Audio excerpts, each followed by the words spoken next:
Strategy Management Series. Video number 127, Strategy Formulation. Evaluate your strategy. Insights from Michael Porter's Competitive Advantage.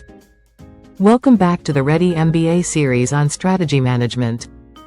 In our previous sessions, we delved into strategy evaluation, the crucial seventh step of the strategy formulation process. This stage entails scrutinizing potential strategies for their impact, benefits, costs, and resource requirements. In previous episodes, we discussed how the planning team can define the details of a strategy using the Strategy Choice Cascade framework. The next step consists in evaluating the strategy they have formulated to ensure it is coherent, feasible, and aligned with the organization's goals, before resources are committed and execution begins. Over the past few videos, we introduced insights from leading strategy thinkers to help planning teams evaluate their predefined strategies. In this episode, we continue those discussions by examining Michael Porter's perspective from his book Competitive Advantage. Competitive Advantage: Creating and Sustaining Superior Performance, by Michael Porter, provides a foundational framework for understanding how organizations can outperform their rivals. Porter argues that achieving a sustainable competitive advantage requires a firm to make fundamental choices about how it will compete within its industry. This implies selecting one of the following generic strategies: cost leadership, differentiation, or focus. Cost leadership means achieving the lowest costs to offer lower prices or higher profits at average prices. Differentiation consists of offering unique value that customers are willing to pay a premium for. And focus implies targeting a narrow market segment with either cost leadership or differentiation. Porter contends that firms that attempt to pursue multiple generic strategies simultaneously across a broad market risk being stuck in the middle. In this case, companies lack a clear competitive advantage and consequently underperform relative to those with a distinct strategic positioning. Porter's framework is particularly valuable for companies operating within well-defined industries with established competitors and value chains. Organizations seeking to build a sustainable competitive advantage for the long term, and those willing to systematically analyze their operations and market position, will find Porter's concepts highly applicable. The framework's emphasis on making clear strategic choices regarding cost, differentiation, and market focus resonates with companies ready to define their unique way of competing. Conversely, very early-stage startups still searching for a viable business model might find Porter's detailed analysis less immediately relevant. Companies in extremely volatile industries with constantly shifting structures may also face challenges. Furthermore, organizations solely focused on short-term gains or those unwilling to make fundamental strategic choices might not benefit as much. However, the underlying principles of understanding cost and value drivers and striving for a distinct position remain important for all organizations. To assist planning teams in evaluating their proposed strategies through the lens of Porter's Competitive Advantage, the following step-by-step guide provides a structured approach for assessment. Strategy Evaluation Framework, based on Michael Porter's Competitive Advantage. 1. Verify the choice and clarity of generic competitive strategy. The planning team must make sure there is a clear choice for generic strategy in place: cost leadership, differentiation, or focus. The strategy document should clearly articulate this choice and demonstrate a consistent commitment to it. Avoid strategies that attempt to pursue both cost leadership and broad differentiation simultaneously. This situation often leads to a lack of clear advantage and being stuck in the middle, a perilous position resulting in below-average performance as the company lacks the cost structure for low prices, and the uniqueness for premium pricing.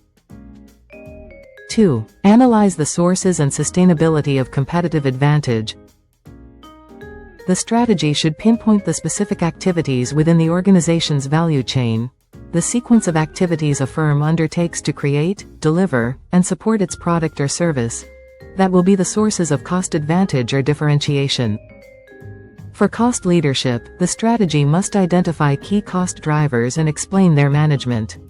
For differentiation, it should detail the unique attributes valued by buyers. Critically evaluate the sustainability of these advantages by considering barriers to imitation and the potential for competitor replication over time. 3. Evaluate alignment with competitive scope. The planning team should analyze the strategy's defined competitive scope. This includes its product, service breadth, range of offerings, and geographic reach, regions served. It also encompasses vertical integration, extent of in-house activities, and the target customer segments, specific groups served, the strategy aims to serve. This scope should be consistent with and supportive of the chosen generic strategy, enabling the organization to effectively leverage its cost or differentiation advantages within its chosen market boundaries. 4. Assess the optimization of the value chain. The strategy should demonstrate a thorough understanding of the organization's primary activities, inbound logistics, operations, outbound logistics, marketing and sales, service, as well as the support activities, firm infrastructure, human resource management, technology development, procurement. Evaluate how these activities are configured and optimized to reinforce the chosen generic strategy and enhance cost efficiency or differentiation. 5. Analyze the management of linkages within the value chain. The strategy should consider and optimize the linkages, the interdependencies and relationships, between different activities within the organization's value chain. Effective management of these linkages can create synergies that lead to cost reductions or enhanced differentiation that are difficult for competitors to replicate. 6. Consider the firm's position within the value system. The strategy should demonstrate an awareness of the organization's role and relationships within the broader value system, which includes suppliers, distributors, and customers. Evaluate if the strategy explores opportunities to leverage these external relationships to enhance cost or differentiation advantages. 7. Evaluate fit with industry structure. The planning team should assess how the proposed strategy positions the organization to cope with the 5 competitive forces that shape industry competition. These are the threat of new entrants, the bargaining power of suppliers, the bargaining power of buyers, the threat of substitute products or services, and the intensity of rivalry among existing competitors.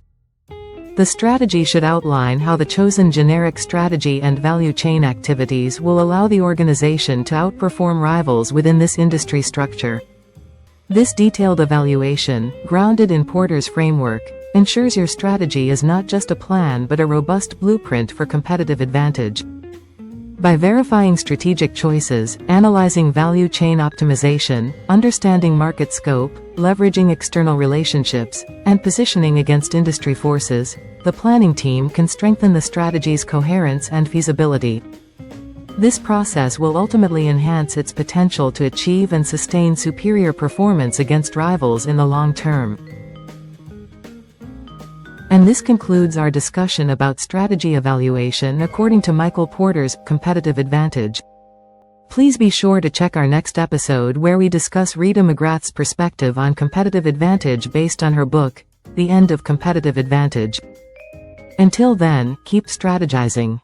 See you soon.